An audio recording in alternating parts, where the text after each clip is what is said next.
Hi dear student, आज मैं आप लोगों को क्लास 7 का एक्सरसाइज 8.2 क्वेश्चन नंबर 5 पढ़ाने जा रहा हूं, जिसमें आपको पढ़ाया जाएगा कि find the whole quantity of given fractions.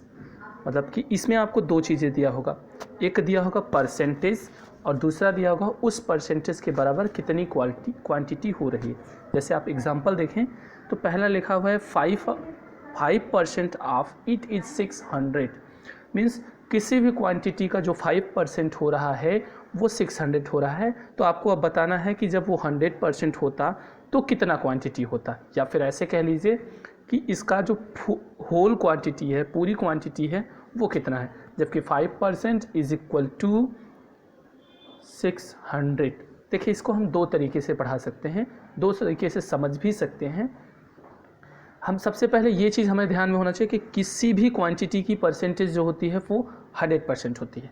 100% से ज़्यादा नहीं होता है। अगर ज़्यादा भी होगा तो वो एक्स्ट्रा जब बेनिफिट की बात होती है तो।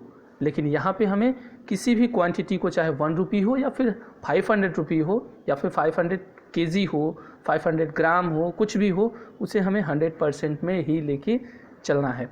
तो हम यहाँ देखेंगे, माना कि कोई भी चीज़ हमारा जो 100% था उसका 5% निकालने के बाद 600 आया।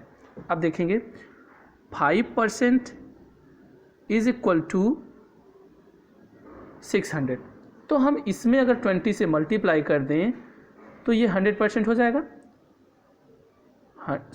100% is equal to 600 multiply by 20, 6 2 12 और 0.23 मीन्स 1200। ये हमारा आंसर हो जाएगा। मतलब कि जो भी क्वांटिटी दिया हुआ है, ये होल क्वांटिटी कितना है, 12,000। कितना है, 12,000 है। ये एक तरीका था आपका समझने का। दूसरा तरीका आप देखेंगे, दूसरा तरीका ये है कि 5% की बात हो रही है। 5%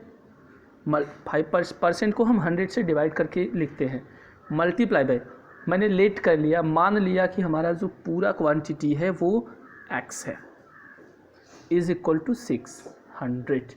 मतलब पूरे क्वांटिटी का 5% जब निकाला गया है तो वो 600 आया है। तो हम क्या करेंगे, 1/20, 1/20 हो गया ना। अब x is equal to 600 multiply by, ये जो नंबर आपका है ये रेसिप्रोकल हो जाएगा, उस तरफ से आ जाएगा 20/1। अब वही आ गया, 600 multiply by 20 is equal to 10,000। ठीक है, पहला ये समझ में आ गया होगा आपको। दूसरा देखेंगे, अब आप बोलेंगे सर उसमें तो 100 का वो था, फैक्टर था, तो आपने 100 से मल्टीप्लाई करके कर दिया। इसका क्या करेंगे, इसके लिए भी हमारे पास वो तरीका ही है। देखेंगे, इसमें कहेंगे कि 12% इज इक्वल टू 1880 मीन्स 1080। तो इसको 12 से डिवाइड कर दो, इसको भी 12 से डिवाइड कर दीजिए। 12 1 जाए 12 मीन्स 1% इज इक्वल टू, ये हो जाएगा क्या, 12 9 जा 108 होता है ना, तो ये हो जाएगा 1% इज इक्वल टू 90। अब 100 से मल्टीप्लाई कर दो, इसमें भी, मतलब कि ये हो गया आपका कितना, 9000। 100% इक्वल 9000 हो गया ना तरीका। अच्छा, दूसरे तरीके से, दूसरे वाले तरीके से हम समझा रहे हैं आपको कि 12% divide by 100 multiply by x is equal to 1080। ठीक है ना। अब देखेंगे हम क्या करेंगे, x is equal to 1080 multiply by 100 divide by 12। ठीक है, अब क्या करेंगे, 12 9 जा, ये 90 हो गया, 90 मल्टीप्लाई बाई 100, फिर वही आंसर आपका वही आएगा। आप दोनों तरीके से सॉल्व करो, आंसर हमेशा वही आएगा। दो तरीका मैं आपको बता दिया हूँ, दोनों तरीका इजी हैं। जो पहला तरीका मैं आपको बता रहा हूँ वो यूनिटरी मेथड का है, दूसरा वे जो है वो परसेंटेज मेथड से है। अब देखेंगे 40% ऑफ इट इज़ 500। किसी भी वैल्यू का 40%, किसी भी होल क्वांटिटी का 40% कितना है, 500 है। तो उसकी पूरी क्वांटिटी आपको बतानी है, होल क्वांटिटी बतानी है। तो ये करेंगे 40 इज इक्वल टू, ये यूनिटरी मेथड में बता रहा हूँ आपको, 500, 40 इज इक्वल टू 500, 100% होता है ना 100, तो इसको कर नहीं सकते, 22 से डिवाइड कर देते हैं, मीन्स 20% इज इक्वल टू कितना हो जाएगा 250, ये याद रखिएगा आप, 20% इज इक्वल टू 250।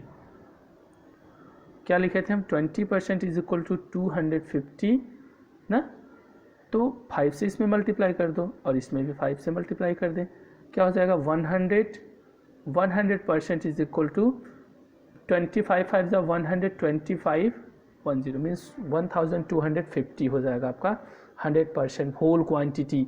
100% कहने का मतलब होल क्वांटिटी। बस इस क्वेश्चन का मैं इतना ही बताने वाला हूँ, आगे आप जो भी दिया है 2 क्वेश्चन बचा है आपका ना, ये आप अपने से करेंगे।